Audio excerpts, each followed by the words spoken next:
Let me know when you're all good.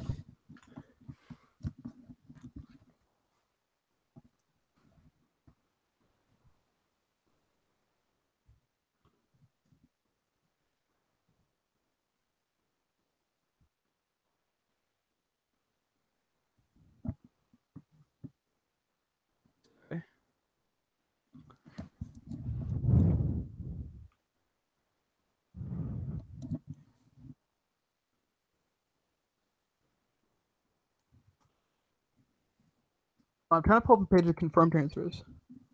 Transfer market, my friend. Do you want me just to send you my link that I have up? Yeah, do that because then we can have the same info, or just like what is it? It's Transfer Market. Transfer My mark. source for all things transfers. Transfer And marked. Yeah, MARKT. Yeah. And then just go to transfers rumors and do either I did top transfers. You can also do the latest transfers. Yeah. But I wanted it sorted by price and not. Yeah, I got that up. I don't need like Derby County buying players. Oh no, Derby County did do a good bit of business. They bought Huddlestone today. Yep. But still, don't really care about Derby County. Yeah. You good? Yep. All right. I will bring us live in 5, 4, 3, 2, 1. What's going on, everybody? This is Andrew Ball filling in for Jack Kelly as host of Point to the Spot, a U.S.-based podcast focused on the world of football. Joining me today, as always, he's joining us straight from the bar room, Mr. Reed Hammond. Reed, how are you, sir? Oh, yeah. No, dude, I'm really good. Slow shift. Didn't make a ton of cash. So we'll see. We'll see if I can make a rent, if I'm going to have to start pleading poverty with my landlords. But other than that, it's been a good day. In the beautiful city of Milwaukee, I biked the downtown to my overly priced Victorian house. So we will, it's going to be a good summer. I'm really liking this, I had a big run-in with my landlord about parking last week. And now I got a bike. So I will update you when I get hit by a car. Well, we will be hoping that doesn't happen, especially not in the next week, because as you might have noticed, Jack Kelly's not with us. He is off in the Benelux countries in Europe without us. He didn't bring us along, Reed. I'm kind of mad. And he's not seeing the women's Euros, and he's also going to France. So, he has not done the pod well, it must be said. But we must soldier on, right, Reed? Oh yeah, always. The pod lives on. Pod lives on. Well, it's been a little bit of a while since we've had a chance to just chat, especially you and I, Reed. It's usually me and Jack having the chats about football, but a lot has happened since our last meeting. We've, of course, had some wonderful guest podcasts with Nathan Carr and with Matthew Cox talking about Tampa Bay St. Pete MLS expansion. We encourage you to go check those out if you haven't already. But today, I think we're going to mix it up. We're going to just talk some transfers. And the one club that has been the talk of the transfer window thus far is AC Milan, spending the GDP of a small European country this offseason, bringing in a host of big names. Reed, do you want to walk us through a little bit, kind of like some of their moves and also where they're getting all this money from? Okay, so AC Milan have essentially bought nine players to replace their starting 11. It's been pretty bonkers. Like it must be said that the deals that they have made have almost all been really, really good. I would agree with that. But they've been good deals as well. Like they're fiscally responsible deals. But when you make 9 major signings, and then also sign homegrown boy Donnarumma to a mega contract. Well, as mega contracts is, 20-year-old Italian goalkeepers can get. It's definitely been a crazy window for them. They got bought out last winter, I believe, by Singapore Investment Group, and they have just been plunging in the cash. They are really going, Champions League or league title or bust, because, we've seen this happen before. Like, if this doesn't come right, you're going into administration. Like, this is going to be another Parma. And some of these guys, I mean, the interesting thing to me is they've paid massive loan fees to bring in, like, Franck Kessie is on loan, and they paid. Well, Franck Kessie, that's actually an interesting one, because Franck Kessie is on loan, but he's on loan. I think it's a 2-year loan with a mandatory obligation to buy. Yeah. Which is basically just like deferring the costs. Exactly, until after they get Champions League, presumably. Yeah. Well, and let's look at some of them. So the big one that really put the world on notice, I mean, we were kind of on notice before, but that really shocked the world, was Leonardo Bonucci, perhaps the top defender in the world, depending on who you ask. I think that's a fair assertion, but it's all subjective. Moving from Juventus, where no one thought he was going to leave. Like, I mean, I think Reed and I, both of us, agreed when these rumors were coming out that we thought they were bogus. But moving from Juventus to AC Milan, other big deals: Andre Silva, 38 million, joining from Porto; Andrea Conti, joining from Atalanta for 25 million; Hakan Çalhanoğlu, joining from Leverkusen, 22 million; Ricardo Rodriguez, coming over from Wolfsburg for 18 million. And, like, they closed one today, Lucas Biglia, joining from Lazio for 17 million. And there are still, 3 or 4 other transfers that I haven't even mentioned, just to show how crazy this offseason has been for them. Yeah, no, it's definitely been crazy. It's definitely been, you can't point to a single one. Well, perhaps the, Borney deal, the loan deal that they got in from Sunderland, like, that's perhaps the only, like, proper, like, what are you thinking, like, kind of move. But all the other ones are, talents that everyone around Europe would take. If they're not starting on your team, they're a really good squad player. So it's been good, but when you add that many key components to a team, you can definitely fall flat on your face if they don't hit the ground running immediately. Another interesting thing, I mean, you look at some of these transfers, Biglia, Bonucci, the aforementioned Franck Kessie, coming from their Serie A rivals, kind of weakening. They're pulling a Bayern Munich and weakening the competition for their own benefit. Where do you see them ranking among Serie A teams next year? Because we've kind of alluded to this. They really need to make the Champions League, and if we're being honest here, if not win the title, come very close if they were going to justify all the spending and not fall into financial ruin. I mean, the way these deals are structured with the loan deal, you have a very, very short window of opportunity to get a big financial windfall for making the Champions League. Also, financial fair play.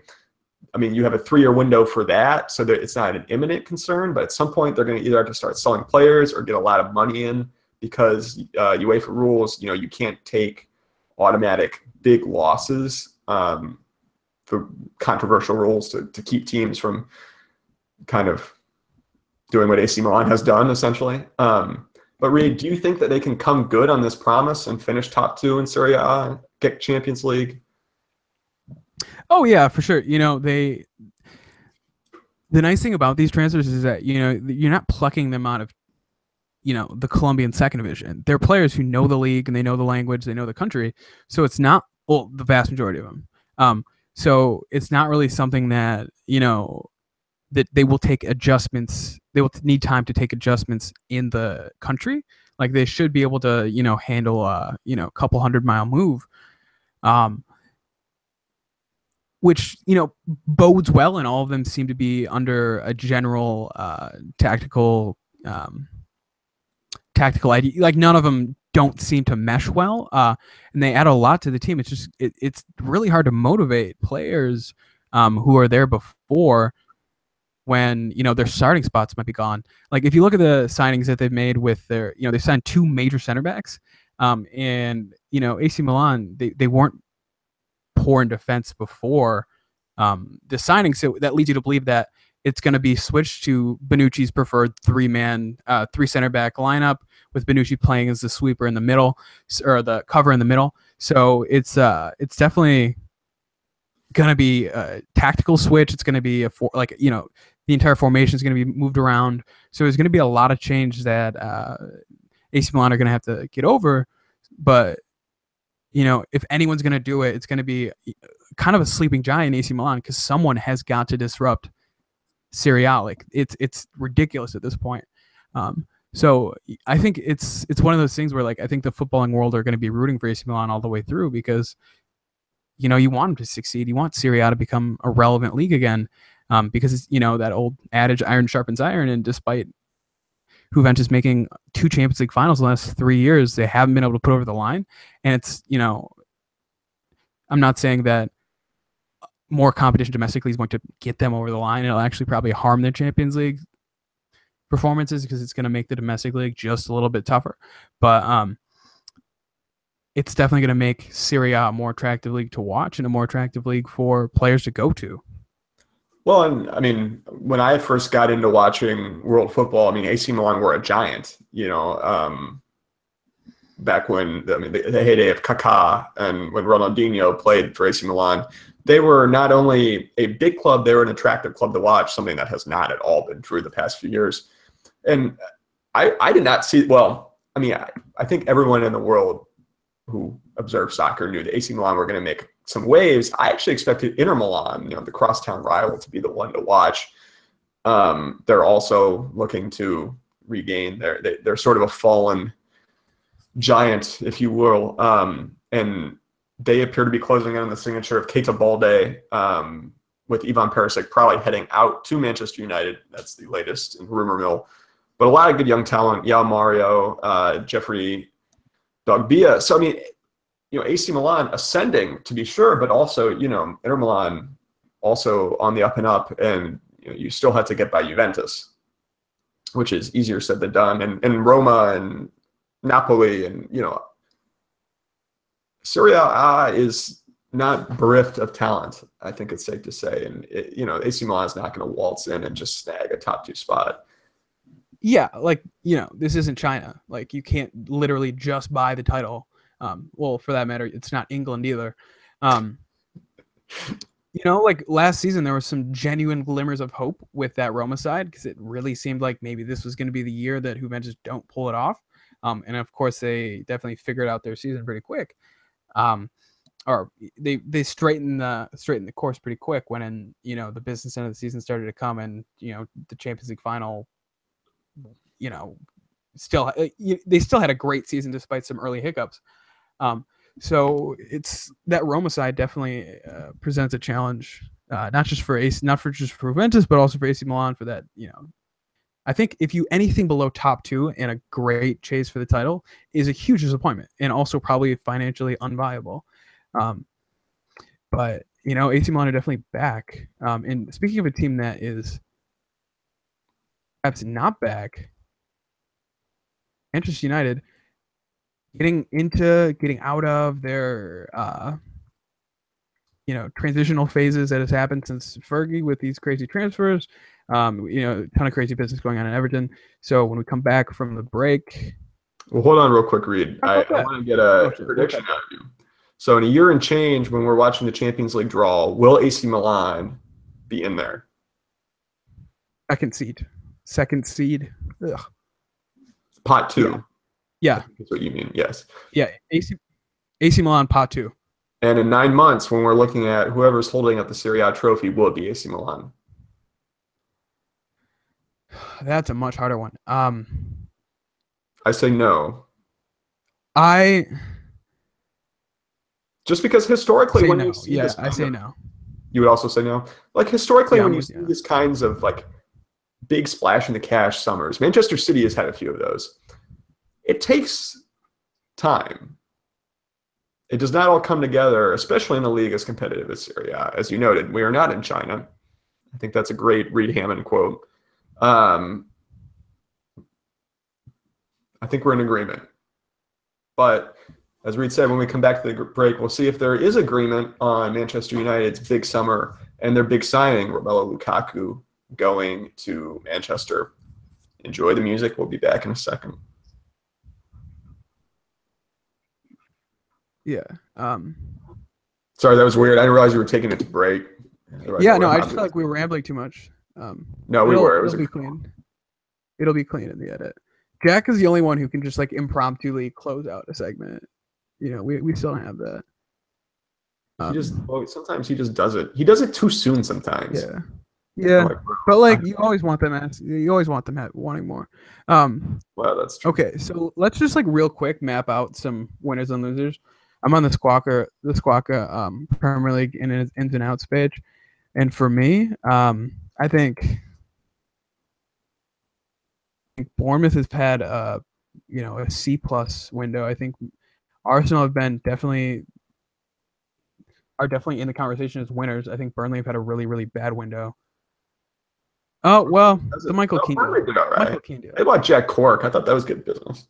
Yeah, they got Jack Cork, but they haven't really. Only got Jonathan Walters as well. But like I don't know. Burnley are going to be trash this year, no matter what they do. Yeah, they're not gonna. It's not gonna be the fairy tale.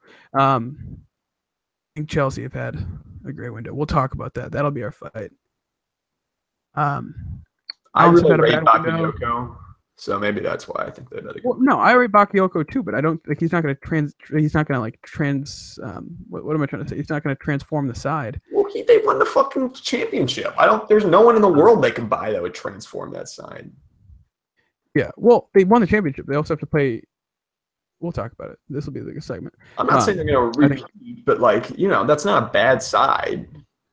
I think Palace have had a really bad window. I think Everton have had a bad window, or have not had a good window. It'd be easier just to list the teams that had good windows because they're very few and far. Yeah.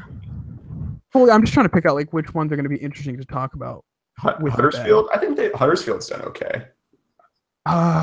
We'll talk about Huddersfield because they brought in a ton of players, and I think that's bad for a promoted side. Okay, but that's what you got to do when you have a trash team. Yeah, when you have a trash team that shouldn't have went up. What? I think Liverpool have had a bad window because I think the Mohamed Salah deal is a bad deal. I like Mohamed Salah. I don't think it was a very good bit of business. He just doesn't fit, and they're both going to be on for African Cup of Nations, so it's kind of dumb. The African Cup of Nations argument, I think, is dumb. I think City have had a wonderful window. Except they massively overpaid for Kyle Walker and literally everyone. So, not that City cares, but I think City has had a great window. I think we'll talk about in depth Everton, City, Manchester United. I take Crystal Palace because we're going to talk about how they're going to get fucking relegated. Leicester have had by far the best window in the Premier League. Yeah, and that's going to be our surprise. They bought Bora for 17 million. Leicester, you can't buy anyone in the Premier League for 17 million anymore. And they also sold they got this his name's Ziegler or something like that. Yeah, they got him from Hannover 96. And they sold him back to the Bundesliga because they got him in on a free last season. And they bought Harry Maguire, which I thought was really good business. So I think we'll talk about Tottenham. Okay, we're just literally at this point talking about everyone. Okay, no, hold on. Let me listen. We'll talk about Tottenham, which will be quick, and we'll have a lot of agreement with.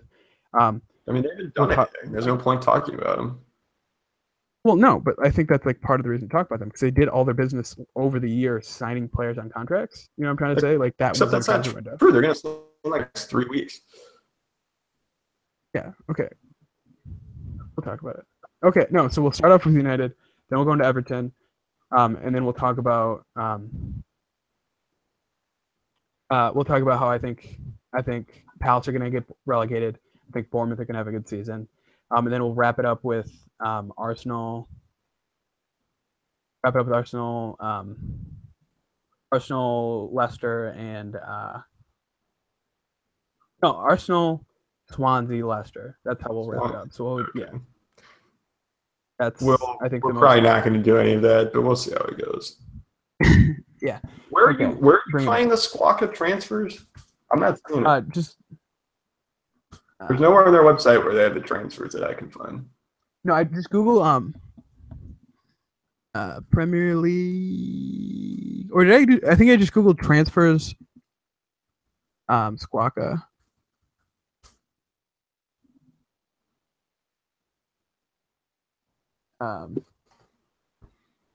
Hold on. Oh damn it, you two. It's a good it has every Premier League. Messages. Pod.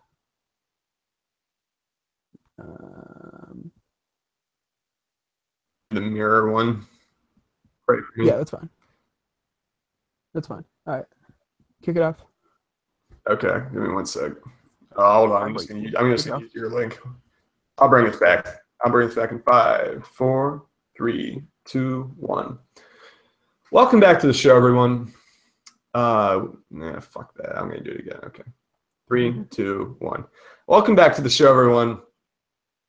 You heard us talk Serie A, but we know that's not why you're here. We know you're here for the good stuff. Well, fine. I'm gonna do it one more time. Okay.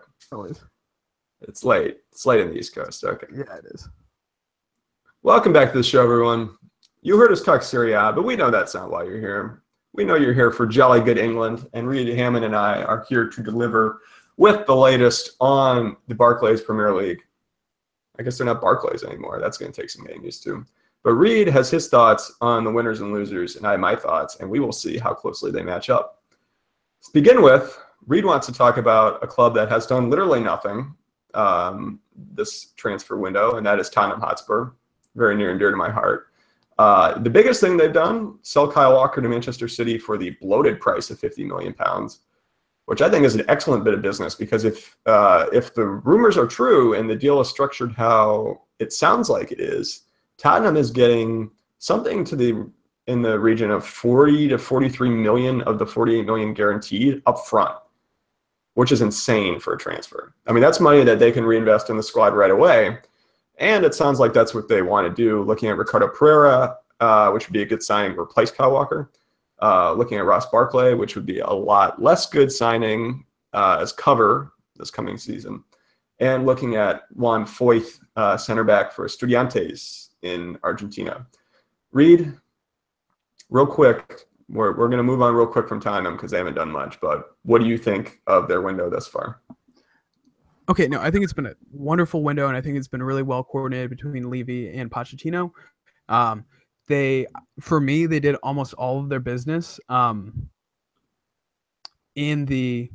the course of this season, when they had it was a ridiculous 12 contract signings, and they held over all of the players that they really, really wanted to keep, and they, despite not bringing a ton of people in, getting $50 million for Kyle Walker, that's excellent negotiating. Daniel Levy is knocking it out of the park so far this window.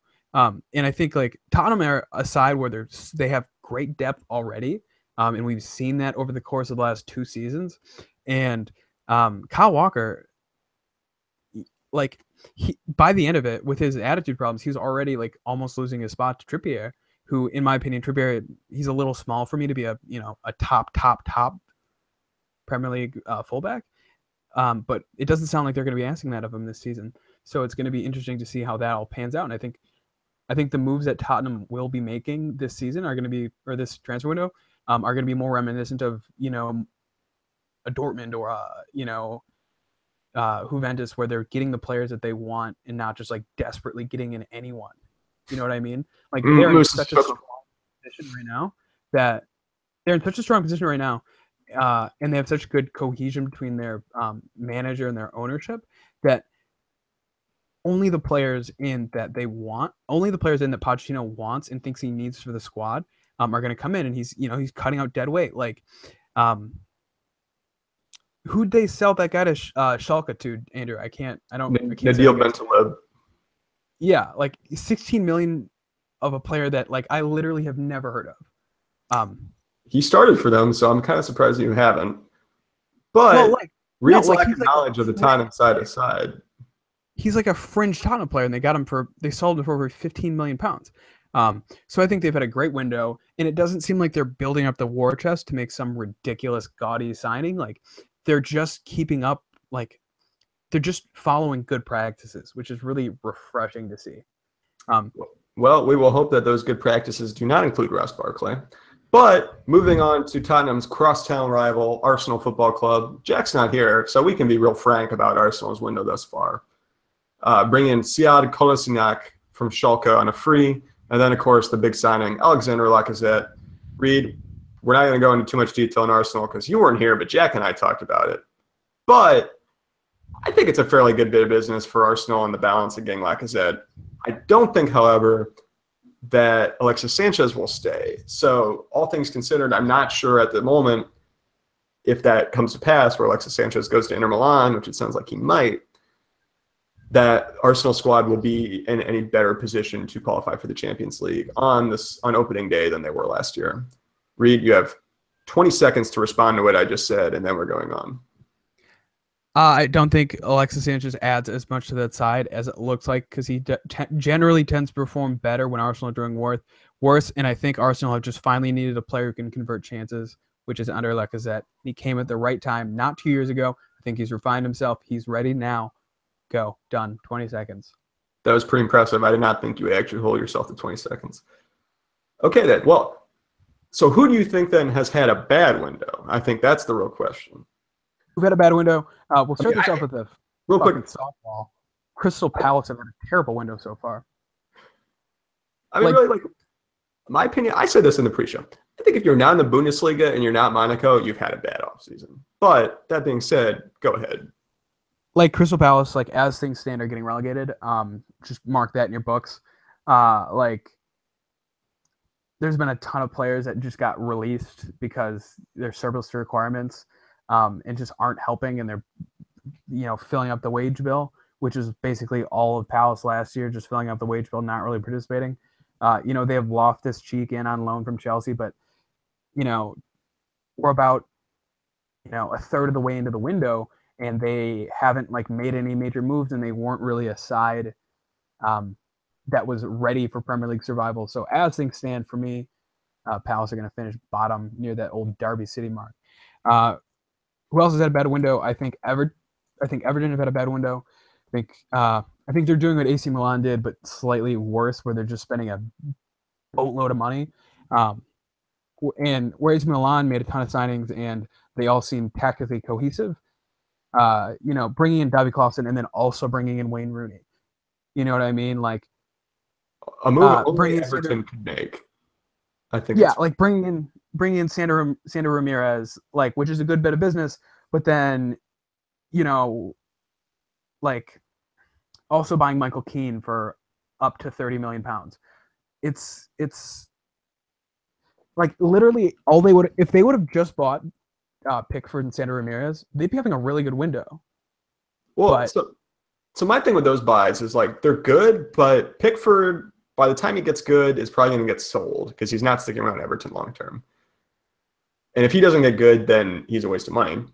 And Sandro was a great bit of business because he was really good in La Liga last year. But he's only useful if you sell Romelu Lukaku, which they obviously did. And, I mean, he's no Romelu Lukaku, at least not yet. He has no Premier League experience. And really not a ton, only 1 year of experience in the role that Everton are going to demand of him. So, yeah, and it's Jack really and I discussed this, but I don't love the window.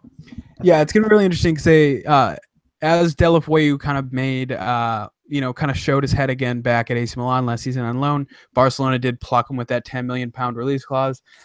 So it's and Lukaku's also obviously gone.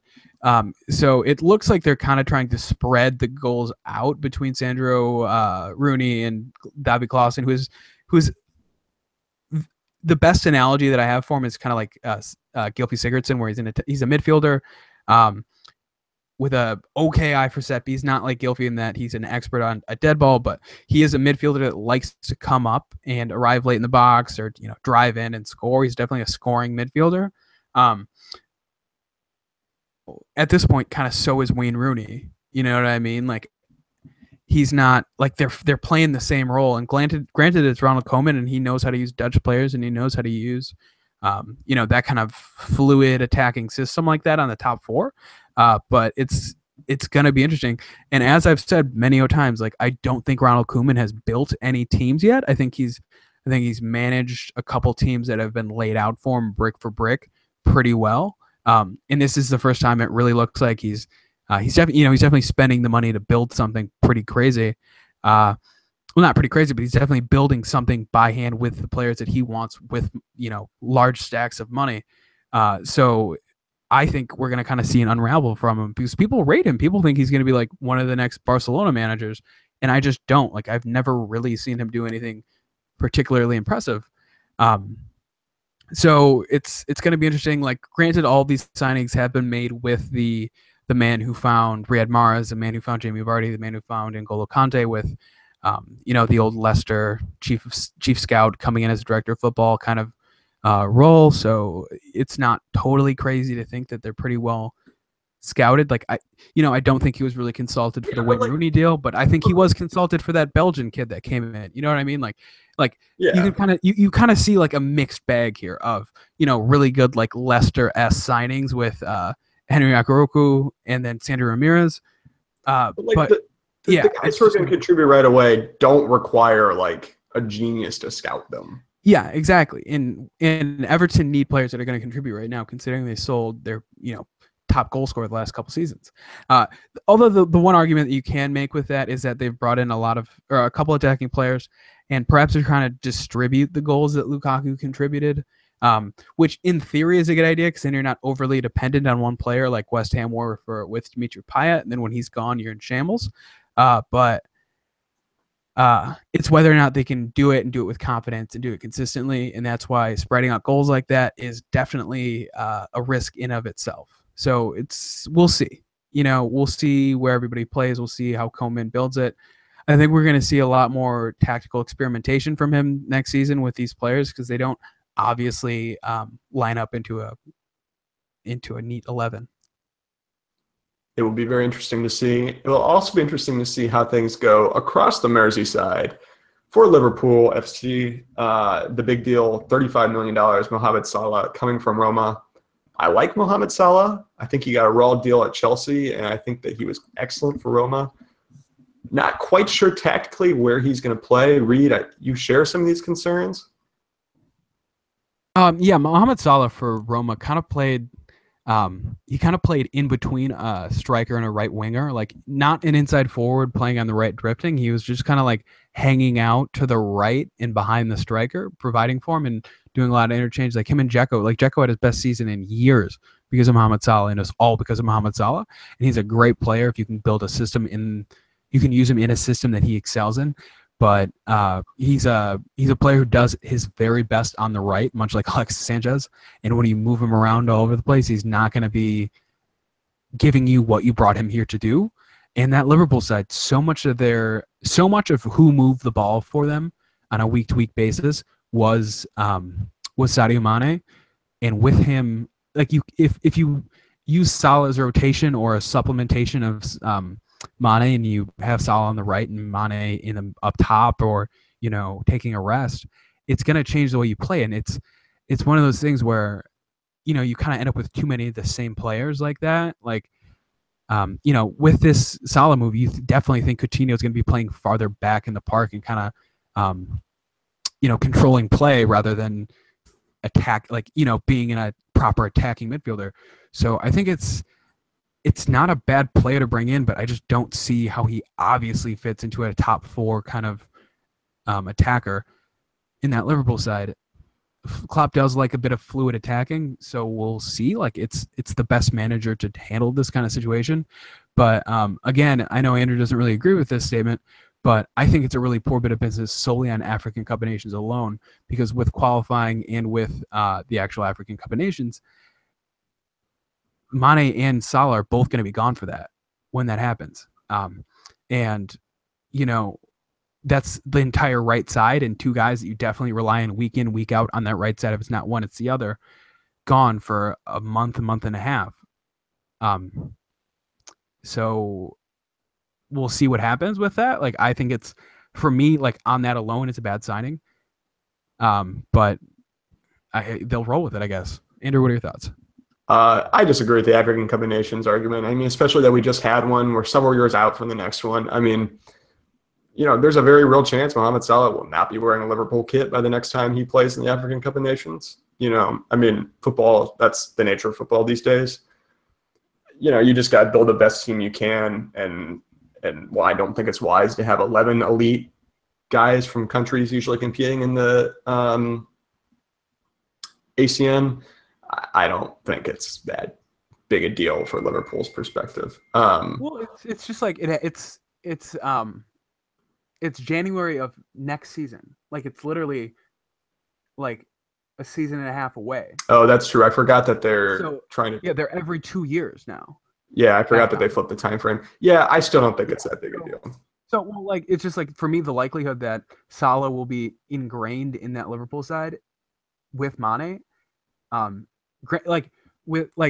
think Salah will be in a Liverpool kit at AFCON. I just don't know if Mane will be, but I would think he has, because his best play has come at Liverpool so far. So, like, the likelihood that they'll be together and deeply, deeply ingrained and integral to that side, for me, is really likely. So I think it's gonna be a huge hiccup. I think you're overestimating. Like always, we'll see. Yeah, like always, we'll see. And in the end, it's only a month, but who knows if we kind of look back at this and say, "Oh crap!" Like that month was what killed Liverpool's title hopes in this season and a half. But yeah, I don't know if Liverpool keep going like they have been, they'll find a way to kill their title hopes one way or another. I don't think that. I think Salah is. I think you're overestimating a bit the role Salah is going to play. I think that while he was excellent for Roma last season, he is going to be. I mean, calling him a rotation option is, I think, doing him a disservice. But assuming Liverpool get by Bate, Borisov, or whoever the hell they have to play to get in the Champions League, this will probably be a Champions League side. And that means, you're going to have to increase the number of elite attacking options available to you. And especially given the demanding system Jurgen Klopp likes to play, I think that means that there's more of a role for a guy like Mohamed Salah. But, yeah, like you say, time will tell. And on to someone I thought had a very, very good window so far. Manchester City, Bernardo Silva, £43 million from Monaco, decent deal. Ederson, £35 million from Benfica. Young goalkeeper, Kyle Walker for the reported £50 million from Tottenham. Ouch. And then Douglas Luiz, a young attacking player from Vasco da Gama in Brazil, for about £10 million. People have likened him to Ronaldinho. People have likened him to Ronaldinho in his dribbling, Neymar in his attacking presence. He's definitely thought to be, the next big guy coming up from the, Brazilian Premier Division. But, it's really hard to tell. I think City have one of the best scouting networks in the world right now. Outside of course, Monaco and probably, Bayern Munich. But it could be a risk. We've seen Gabriel Jesus do very, very well, and I think those two can develop alongside each other very well, and that's an interesting idea. I think Pep can use him because he's a fluid attacker, and that's exactly what Pep wants. And it's, in the end, only £10 million, so it's not a crazy, crazy move, and there's not a ton of pressure on this kid to perform right away. But yeah, I think that's something that people aren't giving enough credit for. They've absolutely gutted that aging back line. And they also got Jesus Navas off the wage bills. So it's been a pretty decent window for them. They got Nolito off back to Sevilla again. Andrew, do you have any big gripes for this? I think they've done very well so far. I think they've bought the right players. I think they've spent way too much on each one of them. But that's kind of what has to happen. Like, if you're City, you're not going to drive a hard bar. Like, you just can't. You know what I mean? Like, they are not the team that, Sure, but you asked my thoughts, and those are my thoughts. Yeah, for sure. I think the only big question mark here is going to be Ederson. We've seen a big money goalkeeper do poorly in Claudio Bravo. Ederson is not quite the same kettle of fish, but I think juxtaposing Ederson to Jordan Pickford this season is going to be very interesting to see two very young first-choice goalkeepers for one very large Premier League club and one slightly smaller Premier League club at Eric. I think Ederson has all the capabilities to be a very good player, and we've seen Donnarumma be very good at a young age at a fairly major club. So young goalkeepers aren't often given a lot of leeway, and we've seen it work in the last couple of years. So. All like hoping for the best for Ederson, hoping for the best for Jordan Pickford, of course. But £35 million is a lot of pressure to put on a kid, who's adapting to England. I don't think speaks the language. And I think some early blunders could definitely hurt him. Well, if everything goes to hell in a handbasket, there's always Claudio Bravo. Real quick, before we move on to the final piece of our show, in which I think everyone's waiting for, Manchester United, cough, cough. Real quick, my best window of this season, and maybe the only team in the EPL that can say this, is Leicester, of all teams. Bringing in Harry Maguire, £17 million young defender from Hull City, which Jack and I discussed a couple shows ago. And then I think a really underrated player for Sevilla, Vicente Iborra, I think has some freedom in that midfield. You kind of have to wonder if Leicester scouted him in the ill-fated Champions League tie last season and picked him out, because I thought he did very well in that series. Good bit of business. I think that was also around £17 million. And then as Reed noted, we were talking off-air, offloading Robert Zieler, who he was a backup keeper. They got him on a free back to the Bundesliga in Stuttgart for, I think, around £8 million. So some good business there. Real quick, Reed doesn't agree with this. I think Chelsea have had a good window, bringing on Timothy Bakayoko, which is signaling the likely exit of Nemanja Matic, probably to Manchester United. £40 million, which is a lot, but an elite young midfielder who I think can really fill into Conte's system well. Reed, we're going to do this again. 20 seconds. What are your thoughts on Chelsea's window? Chelsea have had a very poor window because they've sold all of their young players that have been up and coming and biting at the crap. Hold on, I'm cutting this out. Andrew, what am I trying to say? Chomping at the bit. Chomping at the bit. Okay, this will be 20 seconds. I swear to fucking God. I think Chelsea have had a poor transfer window just solely on the fact that they've sold almost all of their bright up and coming young players that have been chomping at the bit. Bertrand Traore, De Leon, Nathan Ake to Bournemouth, who they got a good fee for and they have a buyback clause for. Dominic Solignac on a tribunal, so meaning like £2 million to Liverpool, and he blew up at the England under 19 or whatever it was summer tournament. Great up and coming young player. They offloaded Asmir Begovic to Bournemouth, which I thought was a good deal for both sides. But I think they've lost too many young players who would have really contributed to this side and brought in players who will not bring them up to be able to survive in the top four and win and go deep into Champions League. Slightly longer than 20 seconds, but yeah, I can't, a fair take, I think. I mean, Rudiger, good player. I think is a decent talent. I'm not sure that he's going to help him a ton. Well, he's a great Antonio Conte center back, though. Yeah, exactly. I don't know that he's going to. Yeah, I think I agree with you on him. I don't think he's going to be a real asset this year. Yeah, he's not going to pull up any trees like Willie Caballero in to replace Asmir Begovic, which I think is good. It's just fiscally responsible if Bournemouth want to shell out £20 million for Begovic being or however much it was to Begovic be my guest. I think Bournemouth is slowly becoming Chelsea's B team, with Ake and Begovic going there. Kind of like a might set up a relationship like Southampton and Liverpool. Well, but in reverse, which is super weird. You know what I mean? It's absolutely. It's Chelsea, mate. You're saying Bournemouth is the new Vitesse. Yeah. But except for Bournemouth, they're buying Chelsea players. It's just so weird. It's a damn shame to see Nathaniel Chabalou go to Watford instead of break into the first team. You know what I mean? It's a damn shame to see Bertrand Traore, who made the Europa League final and played well for Ajax throughout the entire year, go for under 10 million to Lyon just because Conte doesn't want to work him into the system. And I think Chelsea are too finely posed of a team. They built a great system last season, but it was, as I've said many times, it's so personnel dependent that I think Rudiger will do really well because he's an Italian, despite being German, playing at Roma, built him as an Italian style center back, and he plays kind of in the way that Conte likes to line up his center backs. But Bakayoko, I think, will be a better version of Matic, a more mobile version of Matic.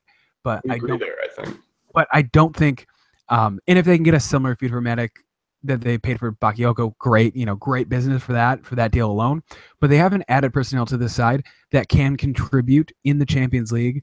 And even if if you're playing Burnley and then you're playing like Schalke or something, on the weekend, you want a Tammy Abraham to step in for whoever plays up top. You want a Nathan Ake to step in for Azpilicueta. You want Nathaniel Chabalou to step in the midfield. Like they got rid of all of these up and coming, and this is going to be like kind of that generation of Chelsea youngsters to step up and get a decent role in the first team and definitely contribute.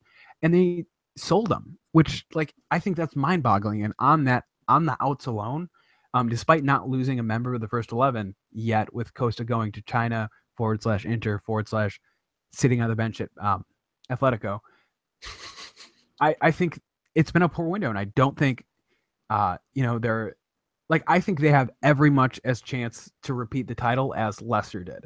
Like, I don't think it's going to happen. Well, Reed Hammond bearing the hot take here on the show. Speaking of Chelsea youth castaways, one of them got rewarded very handsomely. And I think you all know who that is. We're going to move on to Manchester United and wrap this thing up. The big transfer, of course, Sam Johnston going on loan to Aston Villa. Just kidding. It's Lukaku. 75 million pounds, probably more than that with add-ons. Coming in, filling the role of Zlatan / Wayne Rooney. Also coming in, kind of got overlooked. Victor Lindelof. I botched that one. We're going to cut that off. Lindelof from Benfica. Ivan Perisic.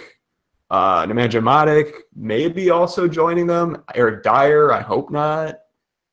The rumor mill's having a field day. But Reed, the one that people want to hear about, what are your takes on Romelu Lukaku going to Manchester United? Lukaku, okay, granted, United have spent over £100 million on 2 players so far this window. I just want to point that out.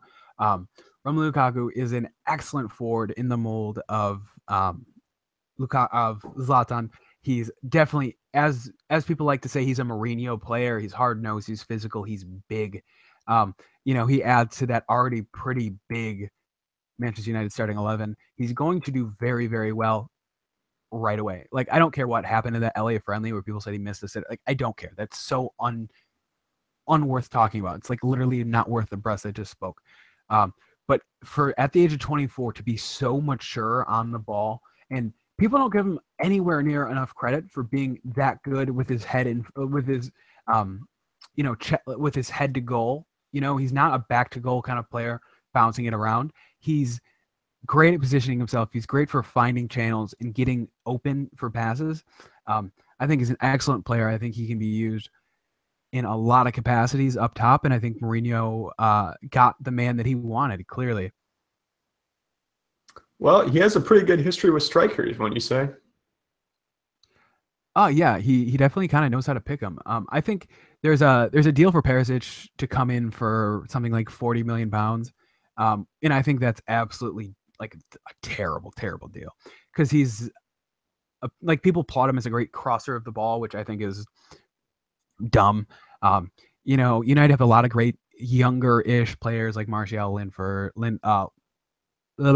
Martial, Rashford, and Linegaard. And those players will do, just as good, if not better, and not cost another £40 million to be a 28-year-old winger. At that point, just buy Arnautovic. You can get it for £20 million. Like West Ham are already trying to do that right now. In terms of the outs, they got rid of Waza, which is, in the end, a good thing. Get him off the wage bill, despite, some lingering thoughts that he is getting some of his wages paid by United still, which I think is probably happening.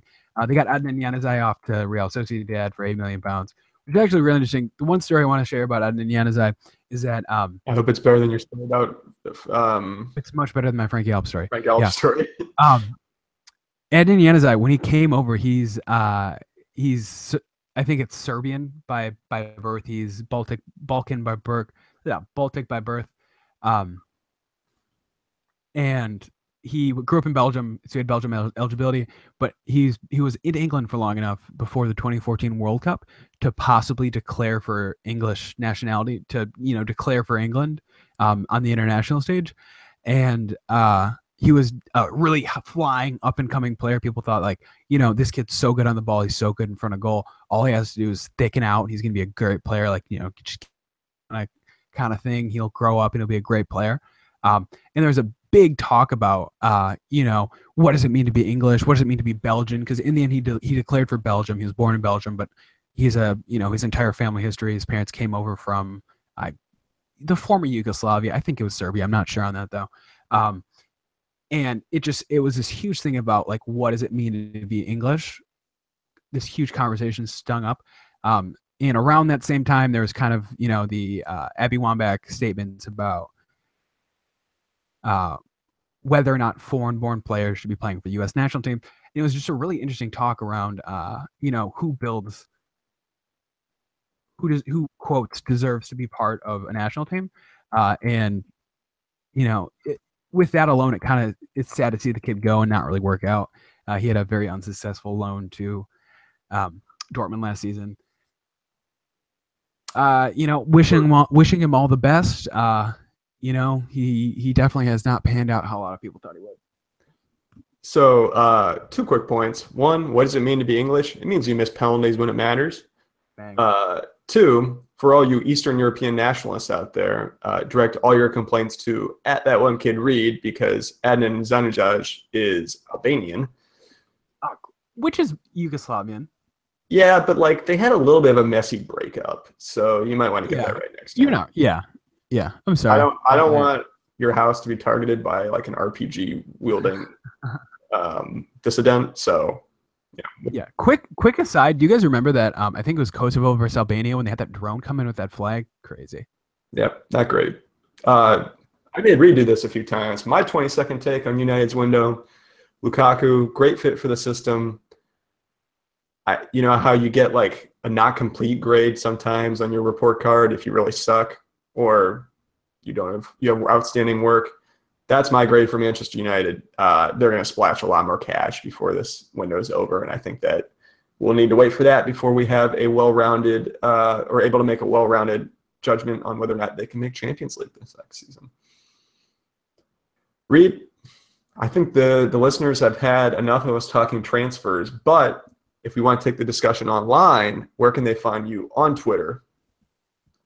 @thatonekidreed. Come and DM me, tweet me about my thoughts on Swansea's window so far, which I have a lot of. And maybe one pod they'll come out. And maybe his thoughts on Eastern European nationalism too, because we see that he has a lot of them. To all our Serbian Orthodox listeners out here, how you doing? Big fan. My godmother, Serbian Orthodox. Your funerals are very sad. Okay. On that note, I am Andrew Ball. You can find me on Twitter @AndrewBall, BAHL. Come talk to me about League One transfers, in French, because I need to practice my French because I'm taking a French class this next semester. So come at me on Twitter. Always happy to talk. But for now, if you want to find Jack and ask him about Europe, you can find him at actual Jack Kelly. He is actually Jack Kelly, even though he's not here. But in the meantime, until this weekend, we're going to edit this out. In the meantime, until this weekend, hope you enjoyed the episode. Bidding farewell. Oh, fuck. You can find the show at Point to the Spot with the numeral 2 on the Twitter. Find us on iTunes, SoundCloud, wherever podcasts are sold. Give us a review in iTunes if you're so inclined. Give us do it, please. We love you forever. In the meantime, we're going to line this up. Hope you have a great week. I hope you enjoyed the episode, and we will see you on the weekend. Awesome.